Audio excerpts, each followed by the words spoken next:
जी बिल्कुल, इस वक्त मैं मौजूद हूँ सिटी कोर्ट में। ज़हरा काज़मी केस के हवाले से आज का दिन इंतहाई अहम था। आज चारों मुल्ज़िमान को अदालत में पेश किया गया ट्रायल कोर्ट में। निका ख्वां, गवाह, ज़हीर और शब्बीर, इन चारों को आज ट्रायल कोर्ट में पेश किया गया। मैं आपको बताता चलूँ, कुछ दिन पहले आपने बिल्कुल सारी इंसाफ की वीडियो देखी होंगी कि किस तरीके से इनको पुलिस सिक्योरिटी फराहम करती थी और ये किस तरीके से विक्टी का निशान बनाते नज़र आते थे। आज जो है इन चारों मुल्ज़िमान को एक ही हथकड़ी के अंदर, इन चारों को जंजीरों के अंदर इनको लेके आए हैं और इनको हथकड़ियाँ लगाई हुई थी। आज आपने देखा ये दोनों भाई अच्छे खासे जो है आज परेशान नज़र आए।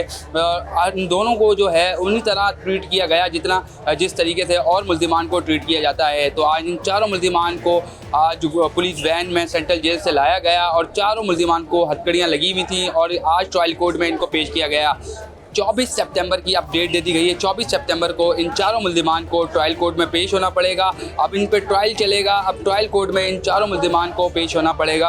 और मैं आपको बताता चलूँ कि सईद साहब जो तफ्तीशी ऑफिसर हैं, कोर्ट के हुक्म थे कि नूर बीबी समेत 6 मुल्ज़िमान की गिरफ्तारी के वारंट जारी कर दिए गए हैं, फौरी उनको गिरफ्तार किया जाए।